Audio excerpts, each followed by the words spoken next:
Awe manhoko akanaka wana Mhanduwe, yasvika nguva yenhau muzuva ro15 mwedzi waChikumi.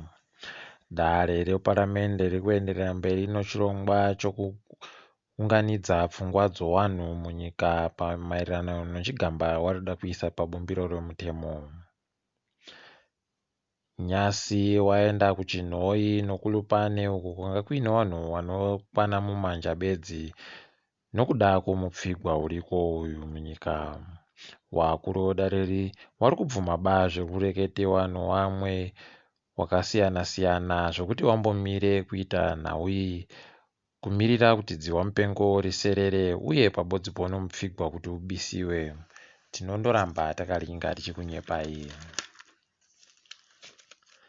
Nyasi poka reguta reHarare randomukirira kupfikiwa kweru naivo masoja nemapurisa vachiti nyasi izuva rokutsanya nokunamata, saka vanhu ngavabenuke kudzimba dzavo. Kunyangwe wanga waine motokari dzomakambani pabodzi tsamba dzekuti vanofanira kuenda kumabasa vandobenutsiwa zvakadaro. Tinosaya kuti chii chinomboitika. Zuva rokutsanya nokunamata rakareketiwa nomutungamiri wenyika raparira vanhu vanosenzera pachipatara chochitungwiza uko kwanga kwakanyoriwa tsamba yokuti nyasi wasenziwo wagojaba. Wakanzi nyasi kuja ndokwavawere vegani iwe wareke kuja. Heno kuti kunenge kuchiri kutsanya chere kana kwadari. Wakuru wehurumende wanouyani hwokuzvidenhera madzvowesa mwombe wegani. Nyasi sangano rinomirira kodzero dzovamiriri vomuparamende pasi rese reInter-Parliamentary Union rati richaferefeta nyaya yokutsakatisiwa kwaJohana Mamombe masvondo apfuuraya.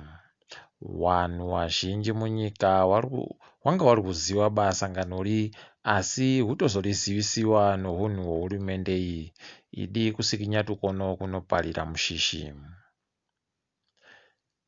Mutungamiri weguta reBulawayo akonzeresa kureketa kwevazhinji nyasi. Mubepanhau makabuditsiwa kuti ari kuda kugopuwa munda muguta, munda wakakura kuita mahekita 3 nechidimbu kuti asenzese kwemakore 50 achibhadhara hache mari inosvika madhora 160 bedzi. Izvi zvashamisa vazhinji kuti zvakaitika sei kana kuti zvida kuitika sei. Wakuru wehurumende wafunga kuti wapuwe zvimwe zvomuchina yokurimisa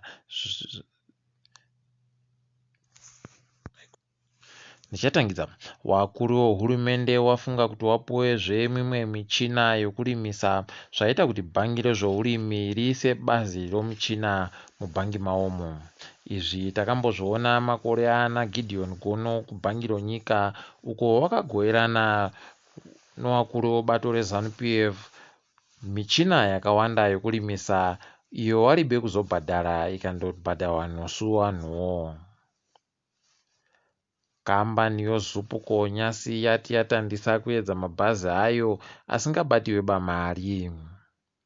Wati mabhazi achange achigosenzesiwa kadhi rawo reTap Card bedzi.